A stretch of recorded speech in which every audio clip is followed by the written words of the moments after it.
Subscribe করে দেন। আসসালামু আলাইকুম, ওয়েলকাম টু দাহিসের চ্যানেল। আমার আজকের রেসিপি কাঁচা আম দিয়ে আমসত্ত্ব। প্রথমে আমি আমগুলো ছিলে নেব।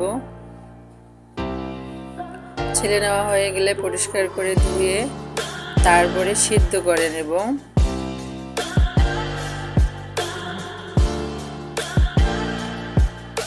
তারপরে কিছুক্ষণ ঢেকে সিদ্ধ করব।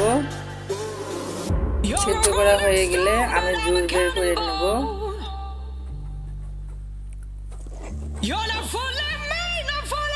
দেখুন আমি কিভাবে আমসত্ত্বটি বানাই। এভাবে বানিয়ে খেয়ে দেখুন কতটা মজাদার হয় এই আমসত্ত্বটি।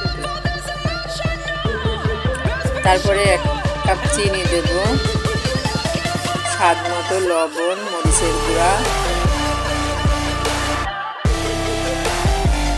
ফুড কালার,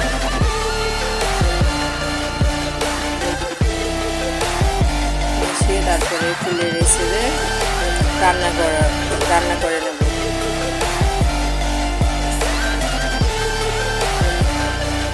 দেখুন আমি কিভাবে রান্না করি। তারপরে রান্না করা ভাজা জিরের গুঁড়া এবং গরম মশলার গুঁড়া দিয়ে রোদ্রে শুকাইতে দেব। আমার এই আমসত্ত্ব রেসিপিটি যদি আপনাদের ভালো লাগে, লাইক, কমেন্ট, শেয়ার করে আমার চ্যানেলের সাথেই থাকবেন। ধন্যবাদ সবাইকে।